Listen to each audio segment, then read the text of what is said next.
Hello, everyone. Good afternoon. Welcome to our third District Community Advisory Committee meeting of the school year. I'm so thankful that you're here, that you've taken this time out of your busy schedules to join us. We're meeting virtually via Zoom and also via YouTube. So thank you for those of you that are joining us in our Zoom space, and thank you for those of you that are joining us live stream on YouTube. We thank our colleagues at Multimedia Services for also allowing us to broadcast this in Spanish and Khmer and American Sign Language. I would like for those of you joining us in Zoom to be reminded that we do offer interpretation in English, not interpretation in English, we offer interpretation in Spanish and Khmer.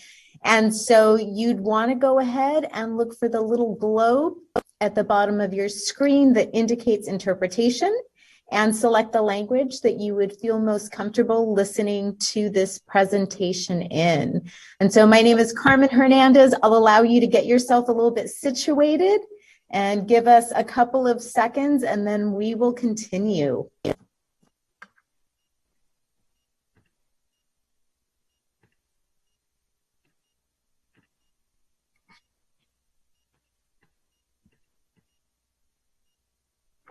Again, if you are just joining us, Carmen Hernandez, welcoming you, thanking you for being here, joining us for our DCAC meeting. I'm so excited for all of the guests that are joining us today. We have district colleagues and we have parents that are joining us representing their schools, and we will partner today to hear about the exciting things that are happening at our school sites.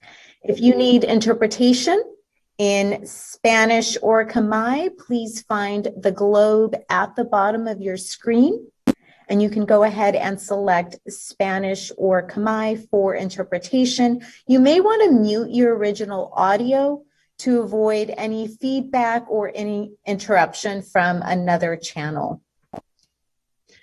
And Ms. Hernandez, do yes. you want me to go ahead and say that in Spanish? Sure, thank you, Maribel. Buenas tardes a todos. Le queremos dar la bienvenida de parte de Carmen Hernández. Ella va a facilitar esta reunión.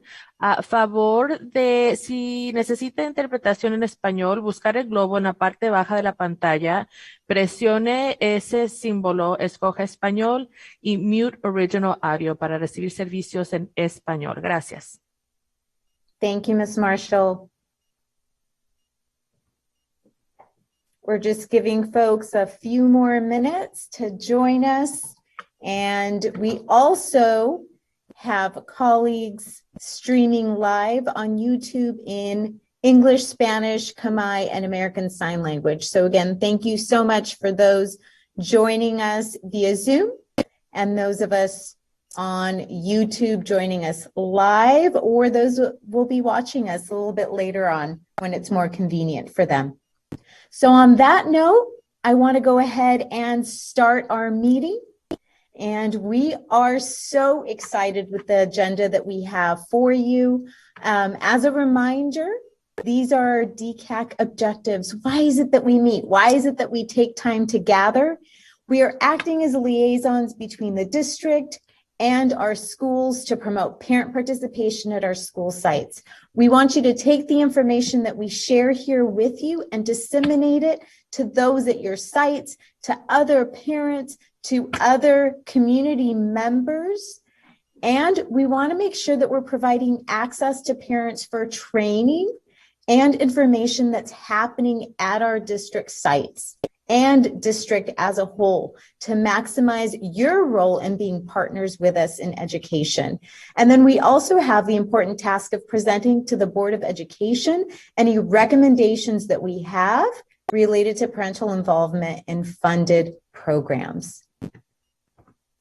Here is our agenda. I have Miss Erica Montoya who's supporting me today, and so she will post the link to the agenda in our chat. And what we would like is, as you look over the agenda and our topics today, we do want a motion to go ahead and approve our agenda and be able to go forward. On a side note, our last two meetings have been via Zoom and streamed live via YouTube. And so we're going to try something a little bit differently today. At the end of our two training and informational presentations, we're going to pause our YouTube streaming and we're going to stay in our Zoom intimate setting for those parent representatives and guardians of our Title I schools to be able to vote and discuss items freely in this intimate setting. And so we do just want to make you aware that we are being streamed live, and that means that we are being recorded. And so I know sometimes that makes individuals a bit hesitant in sharing and in maybe even showing their smiling faces on camera. And so we've heard that concern and we want to be able to adjust. So again, after our presentations from both of our offices of Office of School Support Services and Business Office and the Office of the Superintendent, we're going to pause on our live stream and be in our intimate setting in our Zoom so we can have more of an open dialogue, and hoping that that makes some of you feel a little bit more comfortable. And so back to the agenda, if there's anyone that I can have motion to approve the agenda the way that it is, and that can be anyone joining us in our meeting.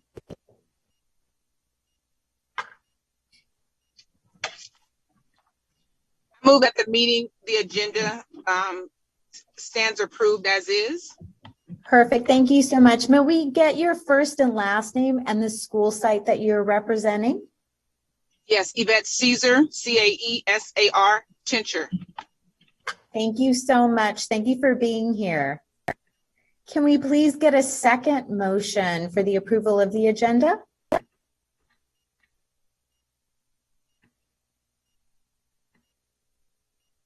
And again, that could be anyone joining us today, including our district. I'll second. Guests.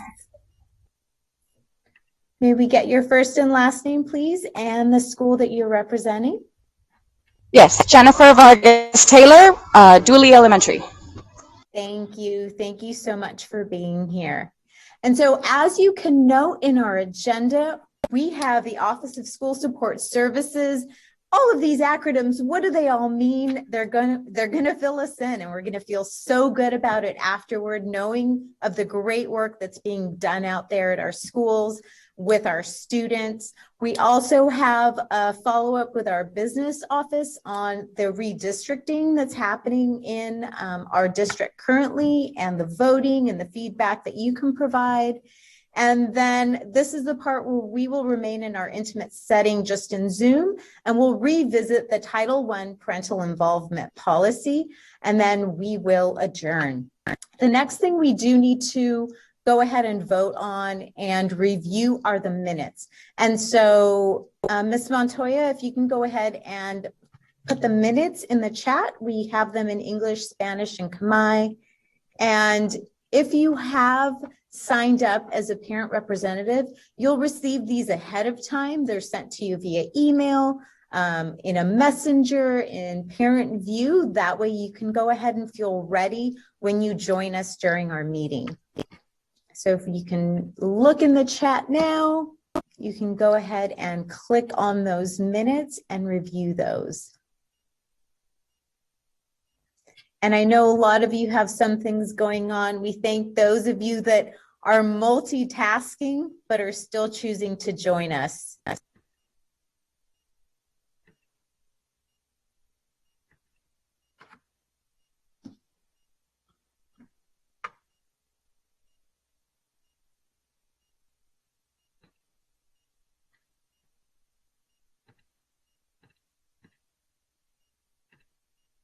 So just giving folks a couple of minutes to review the minutes from our previous meeting of October 28th.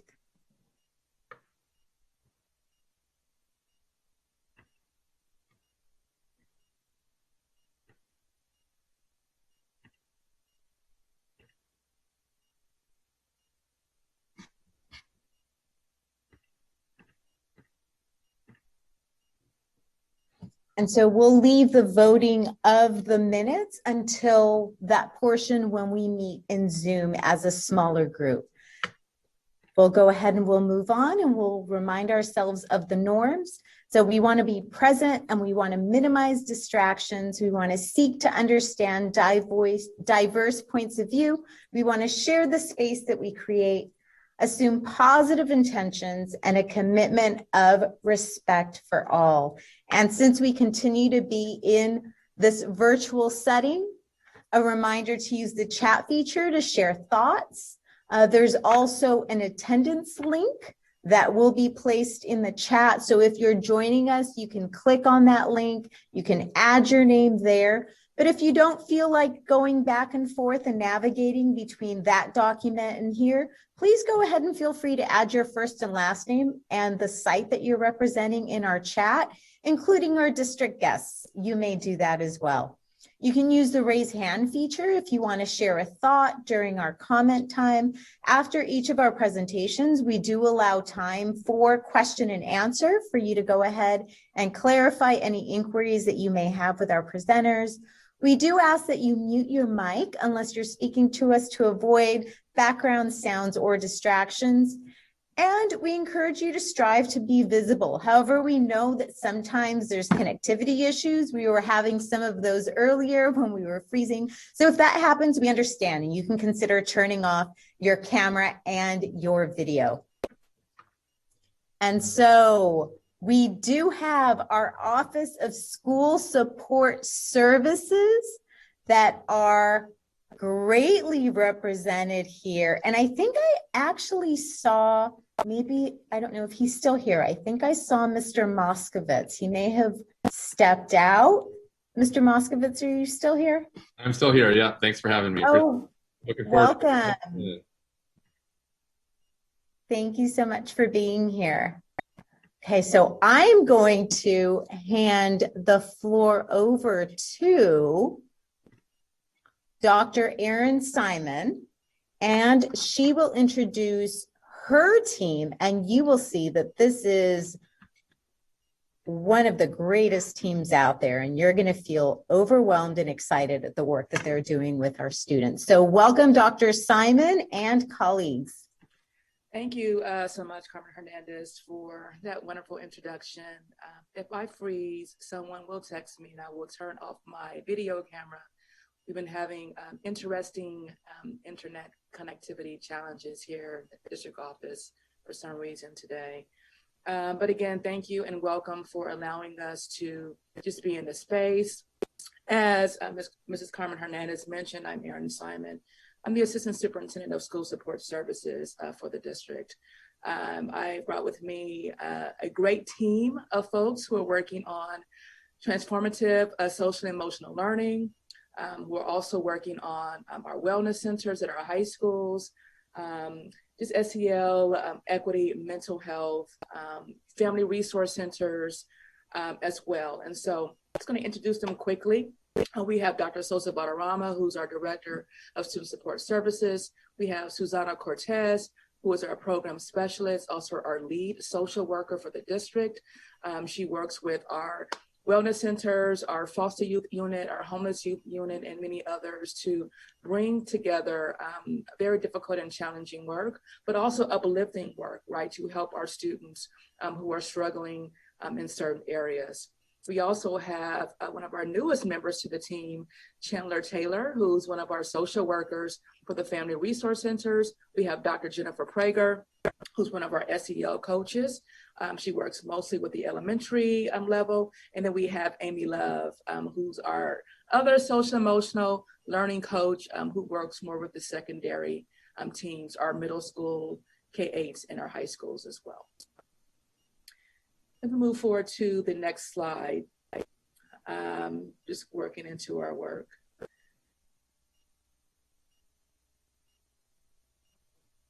I don't know if this moved because I cannot see a thing. There it is. Thank you, Carmen. So I'm going to have Amy Love and also Dr. Jennifer Prager lead us into our welcoming activity.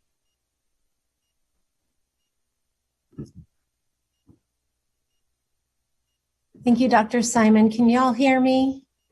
Our tech over here is a little crazy too. Thank you. It's so good to be able to join you all this evening, family members and caregivers.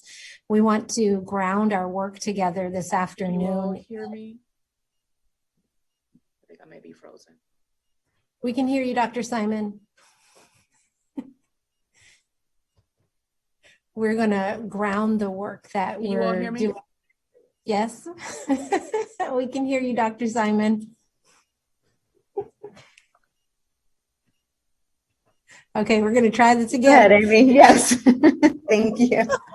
Okay, we're really grateful to get the chance to be with you this afternoon. I'm getting a message that says my internet is unstable, so hopefully you all can still hear and maybe see the screen. We want to ground our work together this afternoon in what we're learning from the Greater Good Science Center up at UC Berkeley is the science of inviting into our awareness that which is good. So we know that this year has been a challenging year. Actually, these past few years have been challenging years. And in the midst of the challenges, there's a tremendous amount of good unfolding in our schools, a tremendous amount of good unfolding in our families and in our communities. So we want to invite you to take a moment to reflect on what's one thing that's going good in your life today. It could be something as simple as the sun shining or a gentle breeze.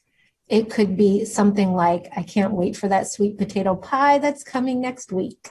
Or maybe it's that your students are acclimating to school and their teachers are reaching out to connect with you. So take a minute just to think, what's happening in your life right now that's good? And what the science says is when we take a moment to reflect on what's good in our lives, all the really feel good, healthy hormones get released into our bodies. It helps to lower our blood pressure. It helps to lower inflammation in our bodies, and it just feels good. So hopefully you have a little smile on your face, a warm feeling maybe in your chest or your belly as you reflect on what's going good. Want to invite you to go to the chat and drop into the chat if you're joining us on Zoom, something that's going in your life, that's going good, the good in your life. And if you're joining us on YouTube or watching a recording of this and aren't with us live, want to invite you to whisper into the world something that's going good, or maybe there's someone in the room with you that you could share. You could tell your house plant or your cat, just share what's going good. Let me see what you're saying in the chat. Nope, nobody's in the chat yet. What's going good?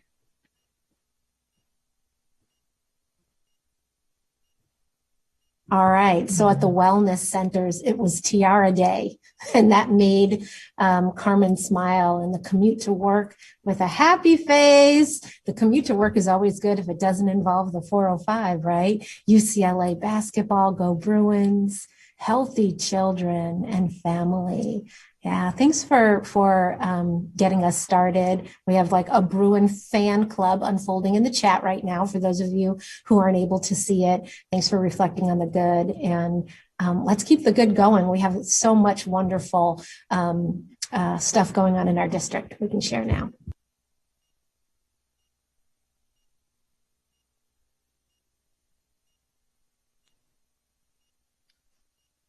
All right, moving to our next slide. Thank you, Amy, so much. Isn't Amy's voice like just so like therapeutic? Like I always tell her, like, you're gonna make me just go to sleep and just give me good vibes. I always appreciate listening to Mrs. Amy Love. So just to kind of delve into just our work, and so you understand why this work is, where this work is anchored in. And also why we're so passionate about this work too, but really to lead you into our approach to working with TCEL, which is the Transformative Social Emotional Learning, our Family Resource Centers, our Mental Health and our Wellness Centers, just some things that we're doing. So we're using surveys, we're using formal, panorama, and informal qualitative pulse surveys that are taken at frequent times throughout the year to really listen to what our students, families, and our communities are saying around the work and just the need. We are also discussing mental health just more openly and frequently, as we understand that our students and even our staff members, right, did not come back to us the same way amid COVID. So really having deeper discussions about what we can offer in the district. Susana Cortez is going to talk about this a little bit more about our wellness center stakeholder surveys, our family resource centers, need assessments, those surveys that Chandler is going to speak just a little bit about. And then around mindfulness and wellness, just how Amy and Dr. Prager have really created the mindfulness and wellness cohorts for school sites and district staff, created these circle of support groups on campus for school staff, these wellness modules that are being built as we speak in support for our campus staff members, just so they can have a repository of information they can pull from. The wellness modules, the wellness trainings to cultivate compassion, optimism, and resilience, restorative circles that are happening at our principals meetings and other staff meetings as well. The suicide assessment trainings that are happening more frequently. And how we're expanding those trainings to even teachers, right? We've seen some interesting increases with our suicide assessments. Mr.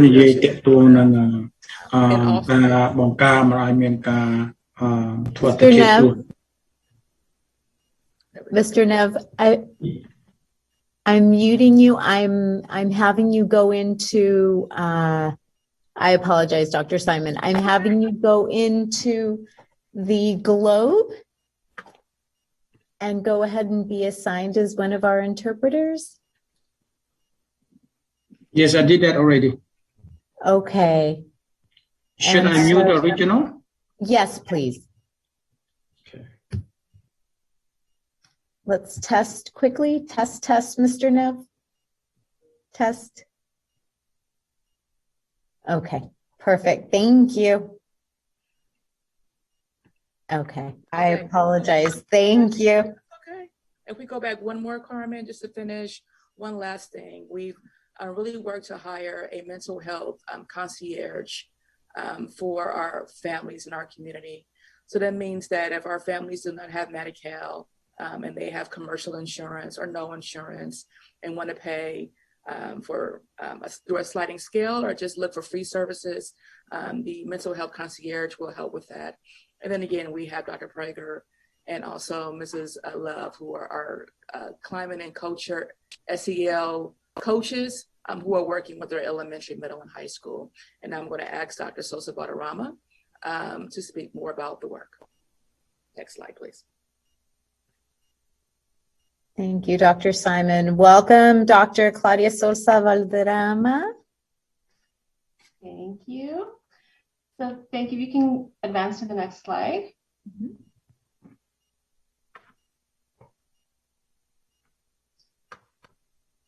All right, perfect. So student support services, and as Ms. Love mentioned, there's a lot of great stuff happening in our district. Some of the support services I'd like to highlight. This is everything that we are responsible in student support services, from attendance and as Dr. Simon mentioned, suicide prevention. We also work with homeless education, foster youth, and so some new additions are our, I'm sorry, can you go back? Thank you. Our high school wellness centers, and as well as our social emotional learning. So today we're going to be learning a little bit more about those support services. Can you move forward one? To slide 8. So you will hear us talking more about culture and climate in the next couple of minutes. But I do want to mention what it is and what it looks like in schools. So we've come up with this graphic to help us kind of help people visualize what culture and climate is in the whole transformative social emotional learning. So culture and climate, we feel is like at the roots, it's the soil that nourishes that tree of social emotional learning, right? It's when you have those right conditions for thriving that supports students' social emotional growth. So we've come up with these 5 areas that encompass culture and climate. So that's having relational trust and engagement, having restorative practices in our schools, having safety and belonging, cultural responsiveness and inclusivity, as well as transformative social emotional learning and wellness. So when these conditions for thriving are strong, then we can have a really positive social emotional instruction for our students. And that might look like explicit instruction on social emotional learning. It could also be integrated social emotional learning competencies into our curriculum and incorporating our signature practices. And our signature practices, you already experienced one, is having warm welcomes, engaging strategies in classrooms and in the work that we're doing, and then always closing with optimistic closure. So in schools, you're going to see students having identities and assets and valuing those, acknowledging, affirming them, respecting and valuing all students and staff, making sure that every student and adult feels that they belong, they have value, and they have a network for care and support. There's an asset-based educational experience that is personalized, inclusive, culturally relevant, responsive, and intentionally addresses racism and implicit bias. And it's supportive of the development of restorative mindsets, practices, and ways of being in community. And students and adults have opportunities to practice, demonstrate, and reinforce transformative social emotional skills. So next, I will be talking a little bit about what we're doing as far as parent engagement and engaging our families with this TESOL, or transformative social emotional learning. Right, we have our family resource center that you hear about later on. Our parent university, we work with our parent university to provide information sessions on various topics.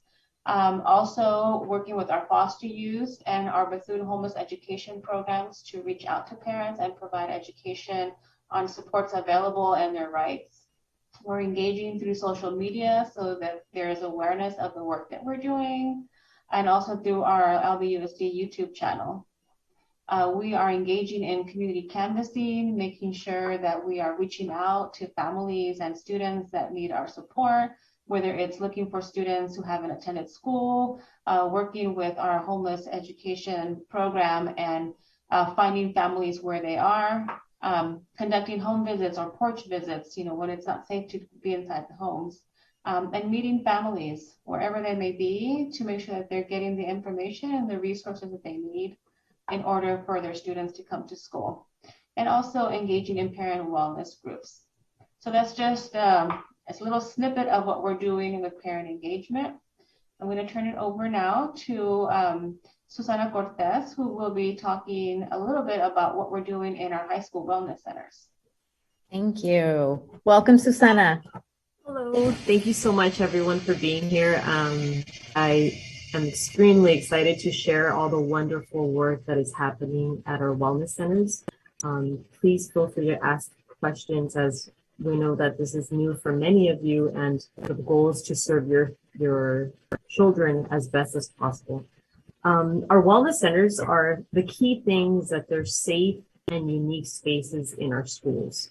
They are to be the opposite of a classroom in the sense of them feeling like they can walk in and talk to a social worker and get resources, that they can sit down and cool off for a little while, that they can talk to someone about maybe a struggle or an issue that's going on in that day. So our wellness center model is really to create a space that is very unique to the current spaces that we have in our school. And it's really to support the social, emotional, and physical well-being of our students, because once we do that, we're really allowing them to be able to learn. So the wellness center is not only a space, it really symbolizes that we're understanding that we need to support our children's hearts, our children's minds, before they can actually learn and enjoy school. The vision is really to provide resources to our students, families, and staff in really meeting the challenges that our adolescents are dealing with. And due to the pandemic, we're seeing a lot of challenges that our adolescents are dealing with. So we want this to be a convenient place, which is school, where they will get education, they will learn about prevention, and that they'll have the tools for them to be able to deal with these issues in the future. Some of our services, there's many, but I'll go over them quickly. We do short-term counseling. We're doing individual and group. We also offer social service needs assessments because our goal is to really link our youth to their community. They're not going to be with us forever, and we want them to know that their community will be with them forever. So we want to make sure that when they sit with one of our social workers, they understand that it's not just us, that they have a lot of people in their community that help them out. That's why the referral process is such an important thing to us. We're offering empowerment and educational workshops, peer mentoring and counseling, parent and caregiver support groups. We also have case management services, which means basically we're not going to give you a phone number and send you off your way. We're going to make sure that you make that call. We're going to make sure that the call was followed up on and that you did receive the service and the support that you were requesting. We are also offering special interest activities such as art, mindfulness activities, yoga. All of our wellness centers have basic needs closets where they're offering snacks, toiletries, school supplies, backpacks.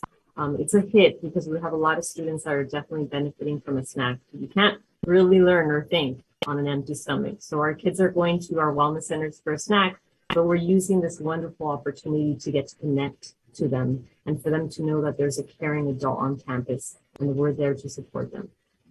We also do a lot of internal and external linkages. By internal, supporting our foster youth, our homeless youth. It's really important that we're all part of the same system and that we're all working together. And last but not least, student, family, and staff presentations. So our social workers are going into the classroom to present on topics that the staff requested, that the student requested, and soon we will be working with more families. Next, please. So where are our wellness centers at? We have 11 as of today, and they are located at CAMS, Browning, Renaissance, Jordan, McBride, Wilson, Sato, Lakewood, Cabrillo, Pollard, and Milton. And they all are very unique and they're all in development. We're getting our furniture, we're getting our posters up, but it's really, really a great experience to go visit them. And we encourage our parents and our families to please stop by. And anything that you guys give us in terms of feedback as to what we should have in our space, it's your space. So we'd love to have visitors. Next.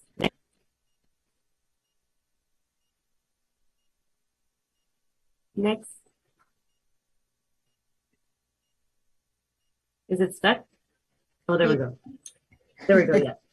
So the first thing that we did, and I think that this is just how we do things at Office of Student Support Services, is that we want to listen, right? We want to listen to our stakeholders and we want to listen to who we're providing the service for. And that is our students, our family, and our staff. That's why these centers exist. So what did we do? We surveyed them. And the survey was extremely fruitful. As you see, we got 5,505 student surveys, over 1,000 family surveys, and 430 staff surveys. And the surveys were really to educate us on what the wellness center should be about. Just a few examples of what the survey has brought up. What should we name the centers? These are our kids' centers, so they should be named by them. What type of workshops do they want? What type of presentations do they feel would make their life better? What kind of activities would they actually participate? Not what Susana chose, what do they want to do at the Wellness Center? And more importantly, we wanted to create also through the surveys, we created a question where we asked our kids, do you want to be part of a committee that continues to fuel the student-driven approach, which we will always want to hear what you guys want. So all of our students are still actively giving input as to what the center should be. So we definitely started on a great note by hearing the great feedback from all of our families, students, and staff. Next. So just to give you a glimpse of our first 2 months, because obviously it's a new program, we really want to capture what is happening. And we're very, very happy to present that from just 2 months, we've had over 9,000 students walk into our centers. that, I mean, that gives me the chills. And this is stuff that I've said many times, but it's just amazing to see how many kids are coming into our centers. And they're bringing in new kids every time, because I've told all the social workers, this is not a club. This is a place where this is for everyone. This is tier 1. Everyone needs to have access to these centers. So they're bringing in their friends. They're telling them what it's about. And that's why that number is growing. We've had 651 referrals, 1,036 counseling intakes. That means 1,036 children have been met with individually by one of our social workers to sit down and address their needs. And 598 staff consultations, because we cannot support our kids and we cannot change our schools to be better if our staff doesn't feel the love as well. And that's why the staff consultation number warms my heart more than anything, really, because we're helping everybody out. And I think that's it. I was trying to be 5 minutes. Oh, good job. I apologize for the delay. There's sometimes a delay when I'm moving forward in the slides, and then it goes a little bit too fast. So I apologize for that. Ms. Montoya, we have a question? Yes, we do. Alicia would like to know if they can have access to the slides. Oh, okay, perfect. So we do have the presentation slides available in PDF form that we share, and then that are in our parent university. So at the end, I'll go ahead and remind them how to access it, and then we can get that to her specifically. Thank you.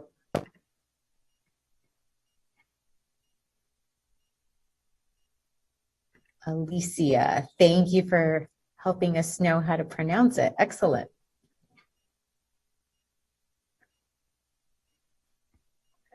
All right, so we have a pause and process. What have you heard that's encouraged you to know that is happening at our sites? And what do you want to know more about? So obviously having access to the slides is something they want to be able to see and enjoy at their own leisure, but anything else, you can go ahead and unmute and share, or you can add your thought to the chat.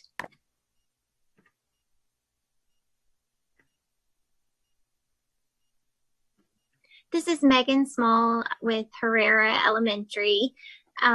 Just a quick question and then a comment. You were saying that families are invited to those high school sites. Are you, now that campuses are still closed with COVID regulations, you're not literally meaning like elementary families coming to the high school to come to the care, to the wellness centers, are you? I think that's what Susanna. That was me. Yes. Yeah, not yet. I think we're not in a place that we can safely do that. I love your question, because I think, you know, if you have a student that's eventually going to be in high school, that's part of the school, and you want to check everything out. So I really appreciate it. I think right now, just due to safety protocols, it probably won't work now, but in the future, absolutely. Thank you for that question, Megan. Thank you. And then also a statement. So my kids have been very excited at Herrera. We have recently had, they call it the Care Center introduced, and it sounds a lot like what's going on at the high schools that you just presented to us. And I've gotten wonderful feedback from my own children. I'm currently in cancer treatment. And so for my own kids to have a space that they can go, and they may or may not open a conversation with the school counselor, or they may just bring their friends and come to color or jump on the trampoline. But I am very excited about this program, and I can see how beneficial it is to the entire district on all levels. So thank you so much for what you're doing. And I can already see it trickling down into the elementary schools as well. Thank you so much for sharing. I mean, it gave me chills to know that, you know, we're touching our students throughout all levels. Thank you, Carmen. If we go to the next slide, we have a few more slides. We want to be conscientious of time. I think we have about 15 or 20 more minutes left. And so I want to bring on Ms. Chandler Taylor, our social worker from the Family Resource Centers. And thank you for your question, Megan. We appreciate it. Megan Small, thank you so much. Thank you. Welcome, Chandler. Thank you. Good afternoon, everyone. My name is Chandler Taylor. I am a social worker with the Family Resource Center. At the Family Resource Center, our mission is to empower students and families to move forward and thrive. And so there's multiple ways in which we do that. And if we forward to the next slide, we will see that we do this by providing short-term individual and group counseling to students on their campus. And so we provide social, emotional, and behavioral health supports to students, teachers, and additional administration or school staff. And so some of the ways we do that is through providing in-class presentations. And so that's one of the largest ways that we reach students and get them interested in counseling services, is providing those in-classroom presentations. But those students that do move on to our second tier of support, they may receive short-term individual counseling, or they can participate in some of the groups that we do.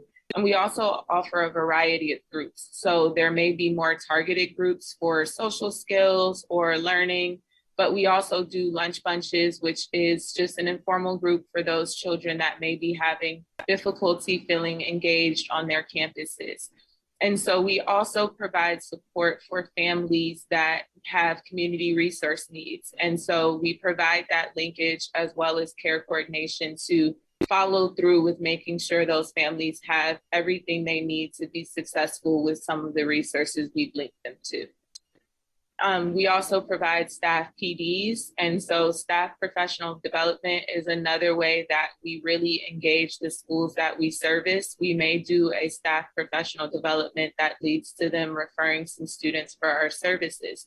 And so one of the ways we've identified our school needs are through sending out these surveys to every school, because every school may have different needs and their families may also have different needs as well. And so we try and send out surveys to our families to identify common concerns they're seeing with their students, and if there are presentations or groups that we can do to help support the needs of their specific school.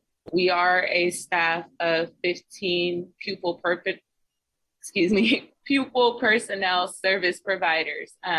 That is social workers, school counselors, and school psychologists. Can we forward to our next one? So we have 4 regions that we serve, and they are in coordination with the district zones. So we have our FRC North region, and you can see the middle school and elementary schools that they service. We also have our West region, and so they also have middle schools and elementary schools that they serve. And then we have our East region, and then our downtown central region.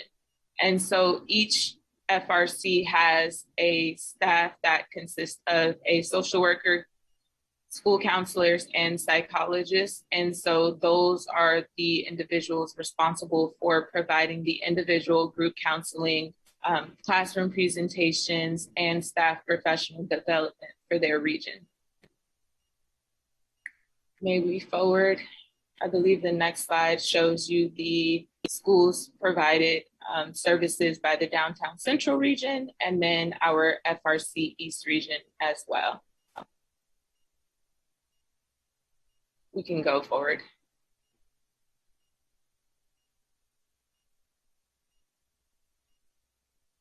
The highlight slide, is that the one you'd like, Ms. Taylor? Yes, thank you. Sure. So the good thing about FRCs is our goal is really to make it easy to access services for our families. And some of the ways that we make sure that that happens is anyone can refer students. Students can refer themselves, parents can refer, as well as school administrators. And so we do have a link on the district website. If you go to the A through Z index and select FRCs, on our page, you will see the link to refer. It's really easy. So we try and make it simple for families to be able to go on, refer their student, tell us a little bit about what their needs are, and then our staff reaches out to follow up and make sure that that student is connected. Our services are absolutely free.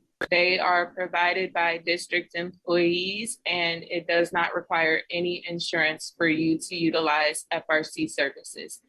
And so the only time we will ever ask about insurance is we do connect students to our school-based mental health partners. And so we try and facilitate and make sure that it's easy for students to also access the long-term school-based mental health providers.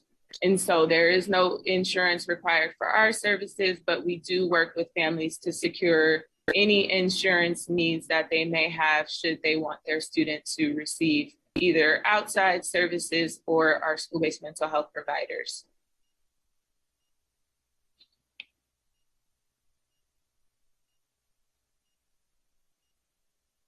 So a glimpse of our 2021 to 22 school year so far. So far, we've had parent trainings and we've had 247 attendees, but our parent trainings also include our parent groups. So we have support groups that we run for parents to provide a safe space for parents to come in and learn the tools that they need to support their students, in addition to just receiving information.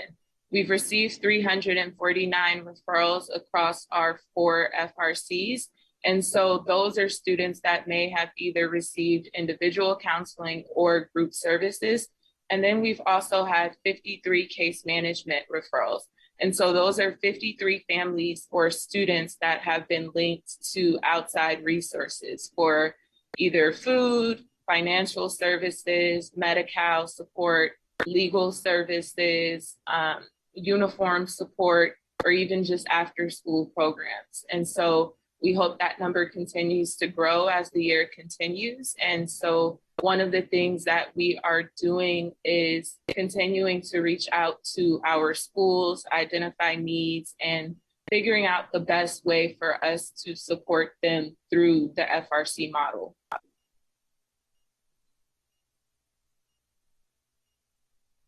We can move forward. So I'm going to pass it over to Dr. Jennifer Prager and Amy Love, who are going to present about our social emotional learning initiatives.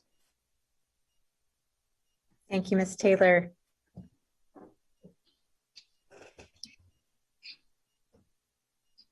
Just wanting to introduce myself again. I'm Amy Love. I'm our transformative social emotional learning coach for middle and high schools here in the district, and want to invite you to follow us on Twitter and Instagram. You can see our, I think they're called handles there on the screen, so that you can keep abreast of the good work we're out in schools doing.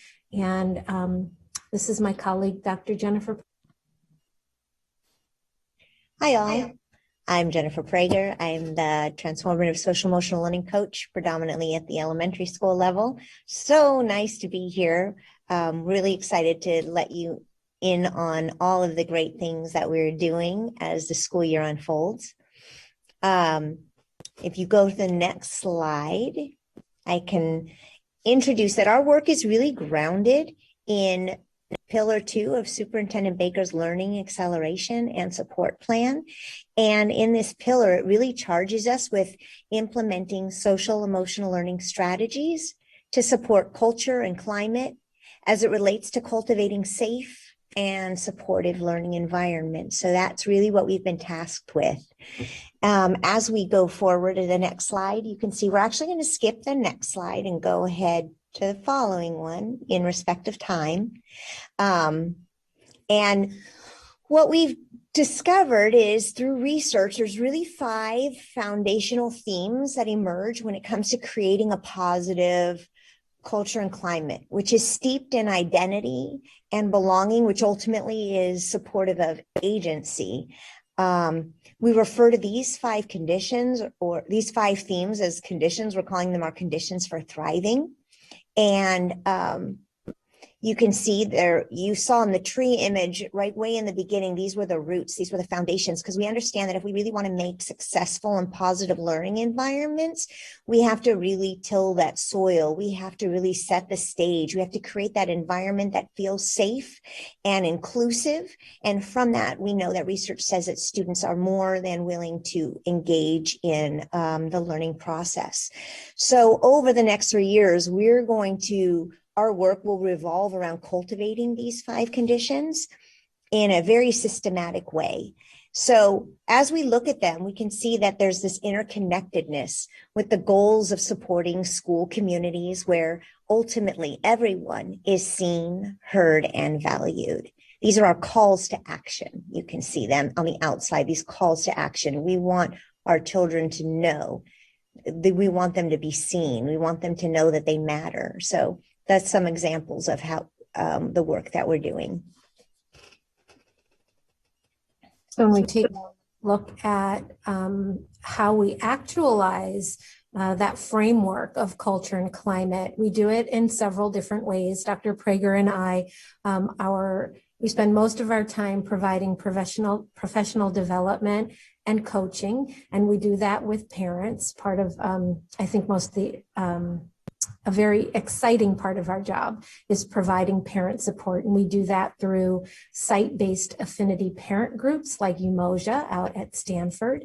And we also provide training through Parent University. And we're looking forward to providing upcoming training for parents on wellness through Parent University. We also support our community through administrator support. So that includes our K-12 principals, assistant principals, and our counselors. And the kinds of support we provide there are professional development around the research and best practices for the 5 conditions for thriving, as well as opportunities for our principals and counselors to partake in restorative practices. We spend a lot of time with teachers in classrooms, brainstorming the unique needs of sites and classrooms to determine which of the 5 conditions for thriving they need support in. And we do that through coaching and professional development. And we also do direct services with students. So we are in the wellness centers providing engaged mindfulness opportunities with students. We are doing direct transformative SEL work with large groups of students. I think that picture there is us at Millikan High School, and also integrating transformative SEL into the arts through theater. And yeah, so that's a little of what we're up to, and wanting again to invite you to follow us on Twitter and Instagram so that you can see our work unfolding. Thank you. And Carmen, we skip, I know that, our time is, I think, at the end. We could skip the pause and process portion. Even the ladies are willing to skip the optimistic closure, or it could be they announce it and say, what's one word to go? And we can do that, and folks can place that one word to go in the chat. So Dr. Prager and Amy, do you want to just take maybe 15 seconds just to discuss this, and then we'll be done. Thank you. Yes, we're doing that. Those optimistic closure right now are one word to go. We want to invite you. You've been given a lot of information, a lot of supports that have been given and are provided at our schools. And we want to invite you into the chat, if you're here with us, to give us one word. What's really resonating with you? What are you taking to go with you today as we wrap up this part of the meeting with you? We'd love to hear those thoughts that you have. What are you taking from all of this? I'll read something that was left in the chat. It was a parent representative. Thank you, James. Wellness takes many forms, right? And kindness. Mm-hmm. Thank you. Supported in a lot of ways. Absolutely.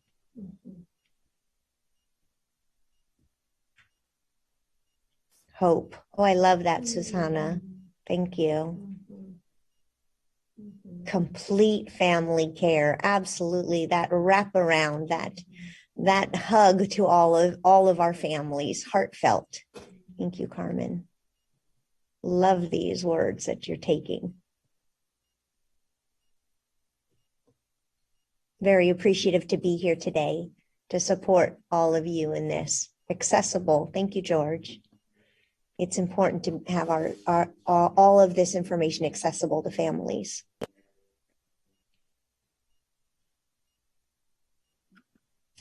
Thank you all.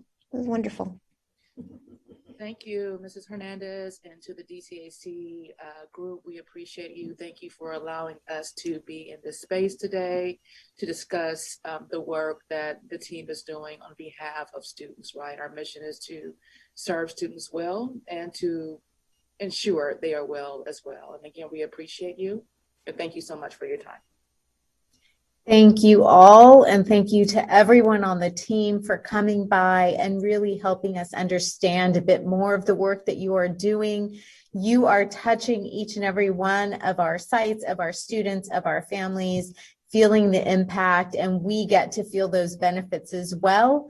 And I know our families and our parents and our representatives are excited to go back to their school sites to share with them what they learned during this time today. So thank you so, so much.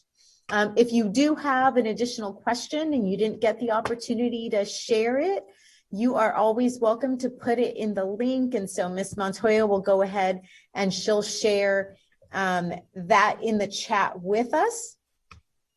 And so now let's go ahead and we're going to transition, and we're going to transition out of, I'm going to stop a quick share for a second, and we're going to transition out of this presentation, and we're going to go back into our redistricting portion of our meeting. And so for now, we're going to have Mr. Suarez, and we have Yumi Takahashi, who is our Chief Business and Financial Officer. And I think you've seen them most recently on a tour. They are on tour in many different ways with our board meetings. Some of us are currently at parent and family activities in our district. And so they're here today.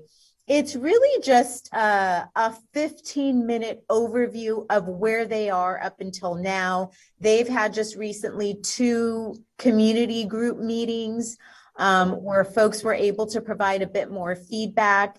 And so again, we encourage you to go ahead and go on the site. I'm happy to stay with you after the meeting and just kind of walk you through where you can find these resources and provide that feedback for us. And so without further ado, Mr. Suarez, if you want to go ahead, and you have sharing rights. And so you have the floor. Thank you. Thank you, Carmen. I appreciate it. Thanks for having me today. I'm really excited to be here. And as Carmen said, Yumi and I have been on a bus tour around the city, and for a lot of our parent groups. We have another parent group that we're meeting with tonight, but we're happy to be here to be able to talk a little bit about redistricting.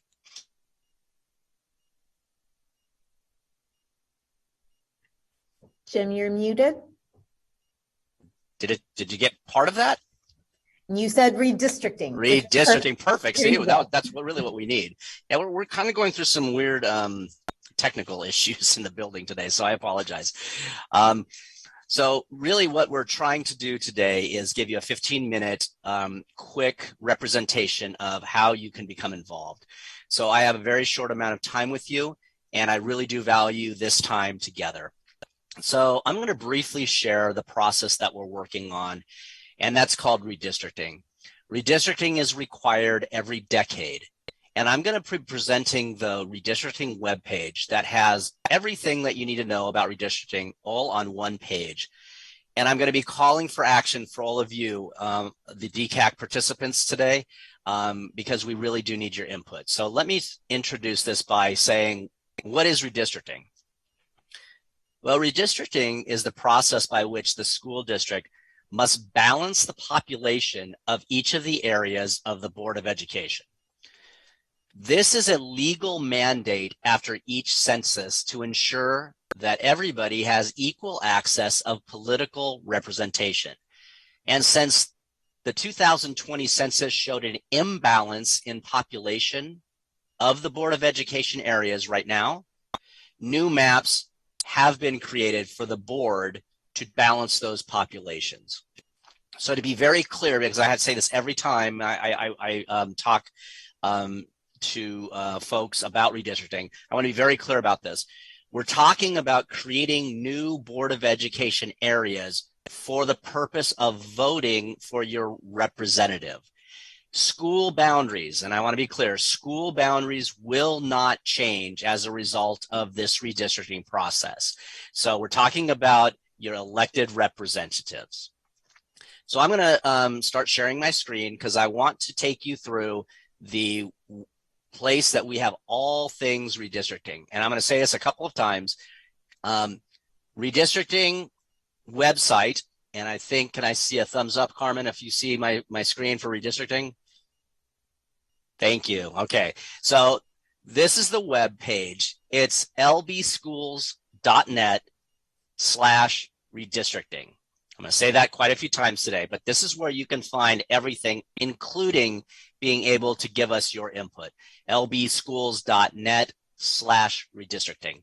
And that takes us to this web page. So the first thing I want to talk about is this small area right here, which is what is redistricting. And I just talked about that. It's really balancing the population and ensuring that each of the areas of the Board of Representatives are basically one person, one vote. The next section is called the frequently asked questions section.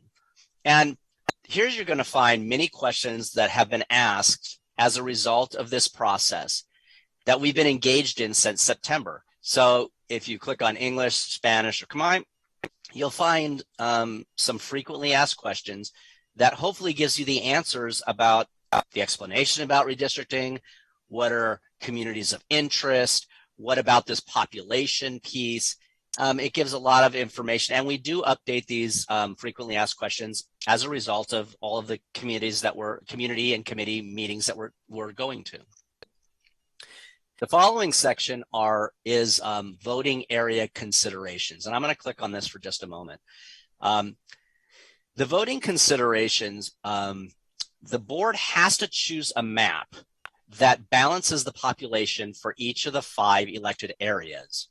It also has to ensure that the map that they choose complies with the Federal Voting Rights Act. In addition, it's really important to respect communities of interest, including racial, ethnic groups, and we've heard a lot about neighborhoods, keeping neighborhoods together. And so you might ask, hey, Mr. Suarez, what is a community of interest? A community of interest is a neighborhood, a community, or a group of people that have common concerns. And it's a way to tell its own story that neighbors share in common. What is unique about this particular neighborhood? And so during our taking the show on the road, as you might say, we've been asking what about communities of interest, and what are these maps helpful or need some improvement regarding these communities of interest to ensure population balance. So I'm going to skip the next area because I'm going to focus on this very greatly in the next few moments. So I'm going to skip these two. And then you're going to see down here a video, and I'm very thankful to Chris Itzen and his crew from Multimedia Services. They did a quick snippet, a 1-minute video that explains really well what redistricting is.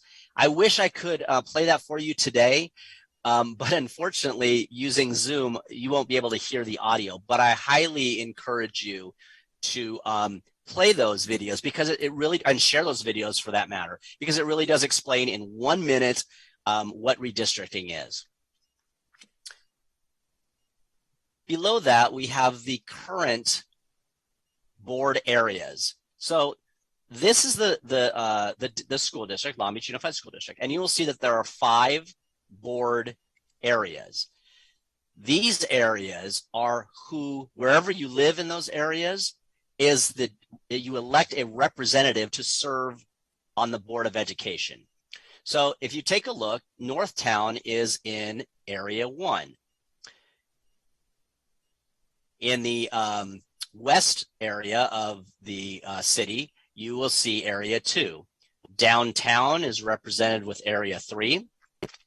Our east side is area 4, and Lakewood and other part of northeast side of Long Beach and Lakewood are represented by area 5, and Avalon is also represented by area 4. So I'm going to tell you who the current members are, so you know who your current Board of Education representative is. If you live in area 1, you're represented by Megan Kerr. If you live in area 2, you are currently represented by Eric Miller. If you live in downtown or area 3, you are represented by Juan Benitez. If you live in area 4, you are represented by Doug Otto. And if you are in area 5 currently, you are represented by Diana Craighead. And the reason I wanted to go over that is because the map that currently exists, this one has to change, because the numbers of population, this was done back in 2011. And at that time, every one of these areas had a similar population. Well, now that we're in 2020, and the census showed that these populations have changed. So the numbers that are in each of these populations do not represent balance. So this must change. Going down the website, take a look. We have other resources. So we have presentations that we've given. We have, again, the frequently asked questions. And we also have, I want to point your attention out to our Communities of Interest survey. But this November 8th presentation is really important because we added something I think that will be much clearer as you take a look at the this PowerPoint in terms of the maps. So I'm going to go into this very quickly because I don't have time to go through 30 slides because last night we did it in, I don't know, about an hour. And so because I have a short amount of time, I'm just going to go through a few slides. First is the population density. If you take a look, you'll see many people talk about, hey, Area 5 is so large.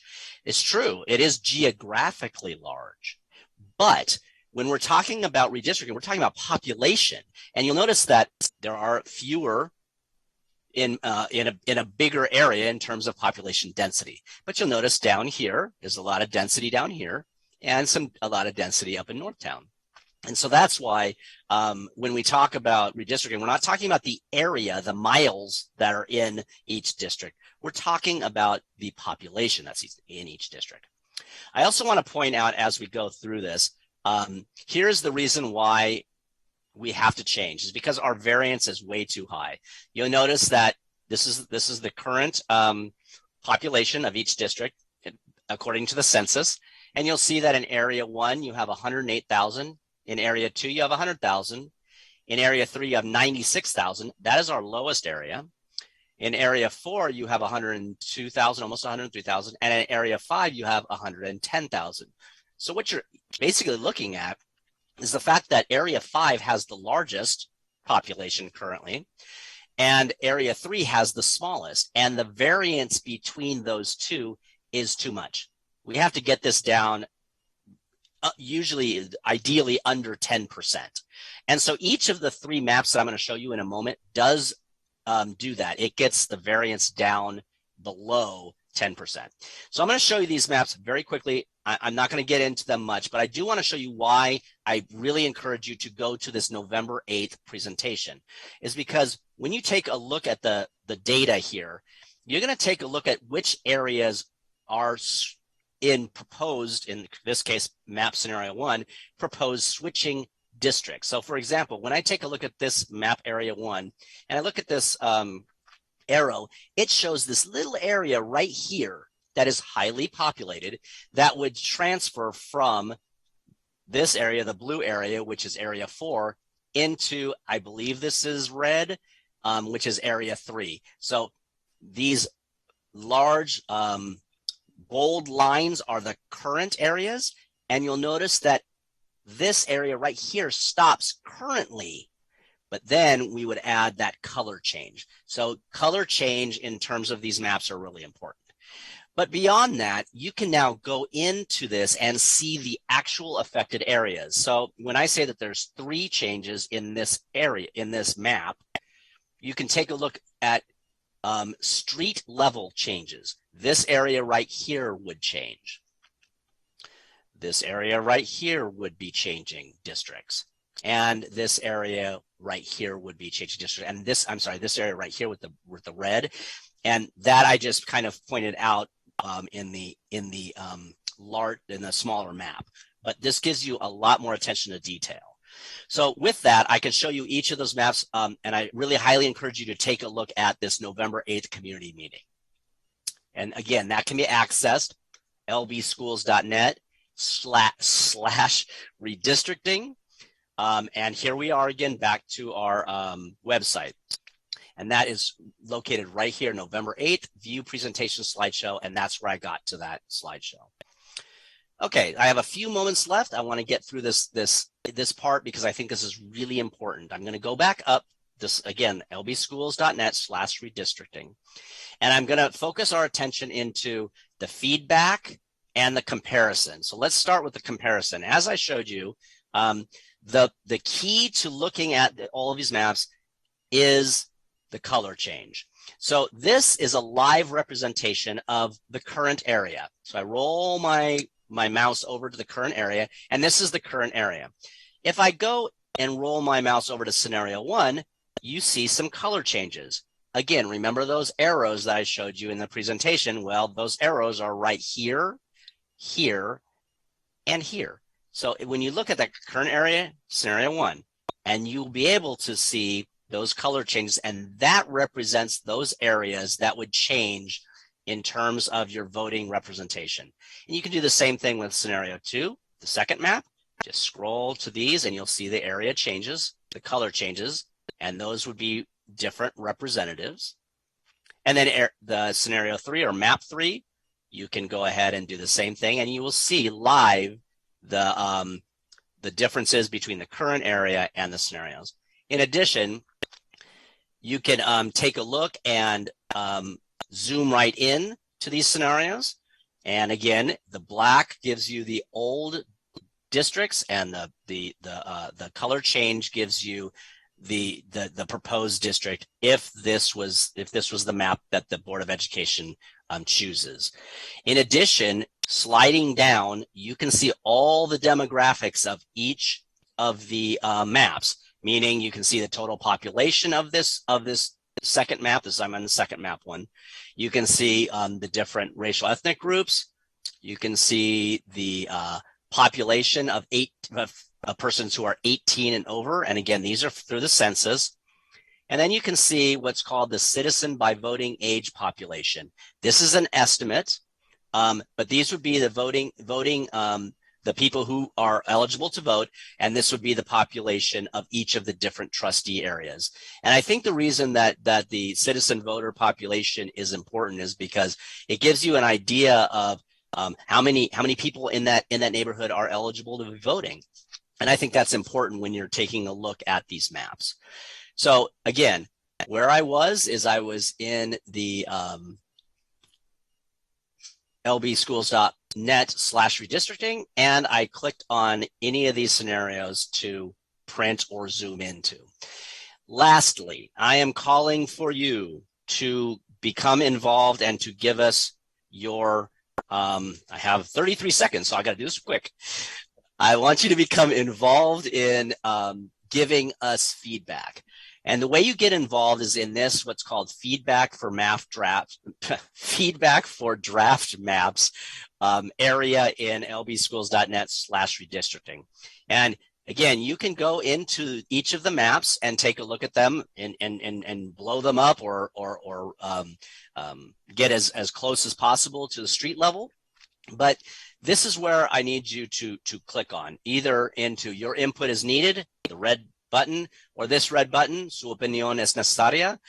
And what I'd like you to do is take the survey. And basically the survey is 2 questions. 2. What did you like about map 1? and what can be improved with map 1. Same thing for map 2. What do you like and what can be improved?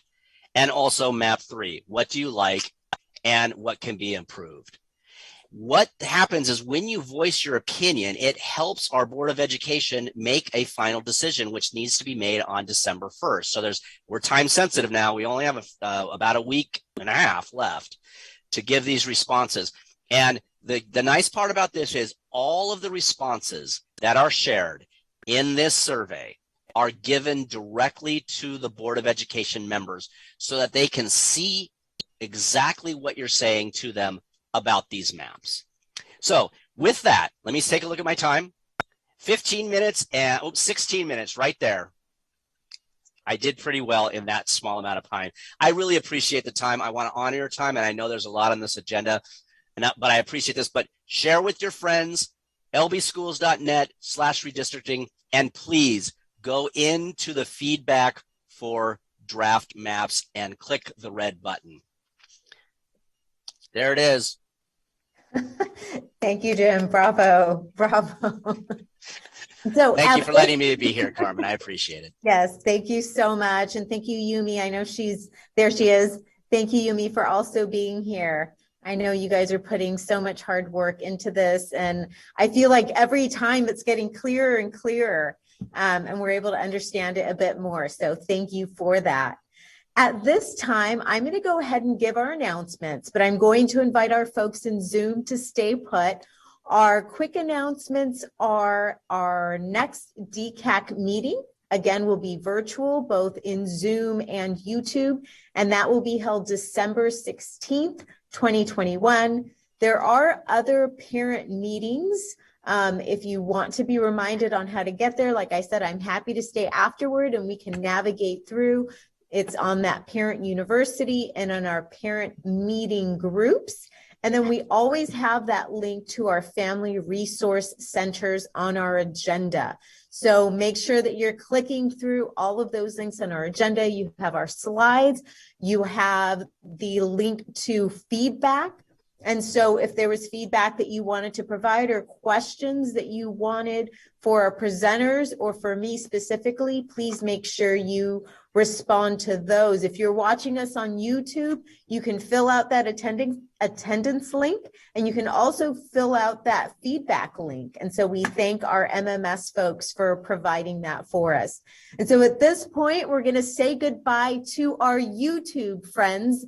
And thank you, Ms. Rubalcaba. Thank you, Mr. Kao. Thank you for American Sign Language colleagues for helping us out. Our Zoom folks, stay put. We have a little bit more items to review, but our multimedia, our YouTube, thank you for joining us.